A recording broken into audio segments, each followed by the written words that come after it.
Hello guys, meron po ako dito ang passive direct box.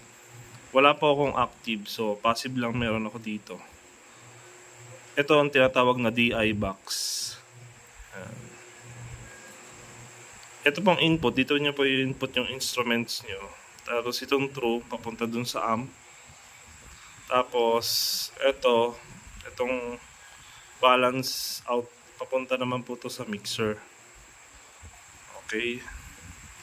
Meron naman po tayo dito na isang DI box. Ito po ay ang input nito ay sa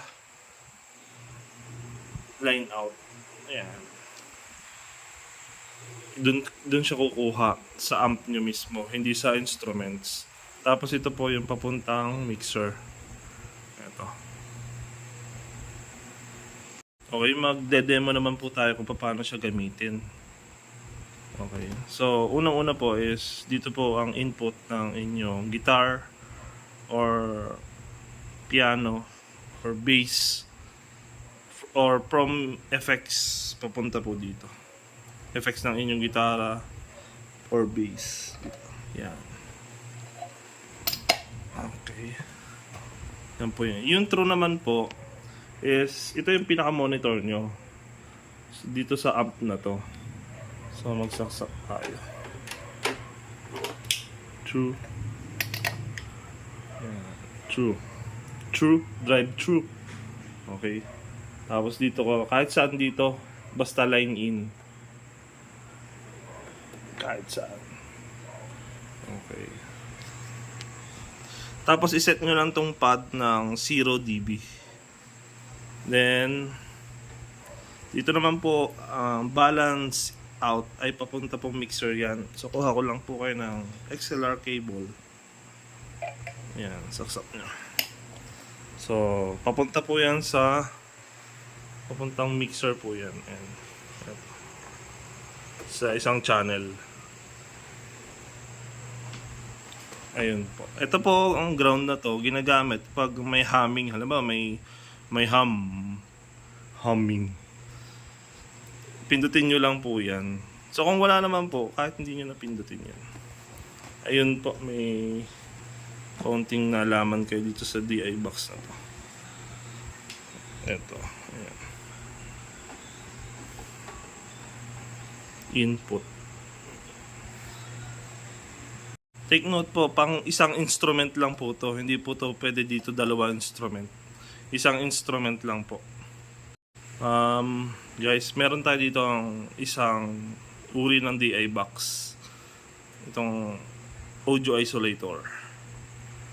So ito, hindi naman to, wala naman tong yung sa monitor niya, yung true input and output lang to, papuntang mixer.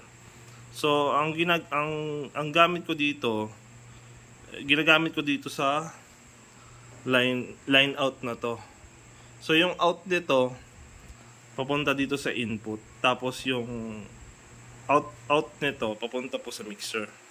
So, demo ko lang kung paano siya gamitin. Una, itong line out ng inyong amp kung meron ban amp. Tapos dito sa input. Medyo mahirap pag isang kamay. Okay. Then, ito papuntang mixer.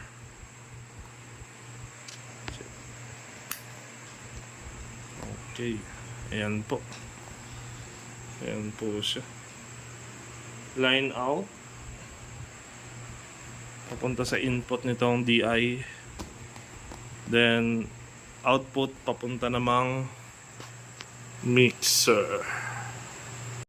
Okay po, sana po may natutunan kayo about DI box, kung paano siya gamitin, at niya po ay or ang trabaho niya ay yung sobrang taas na signal ay siya na magko-control. So hindi po pwede yung keyboard nyo direct to mixer or gitara na may effects. Sobra pong lakas ng ng audio signal. So kailangan nyo talaga ng DI box. Sila ang magko-control niyan para saktuhan lang yung papasok sa mixer. na signal. Okay, okay guys, thank you for watching.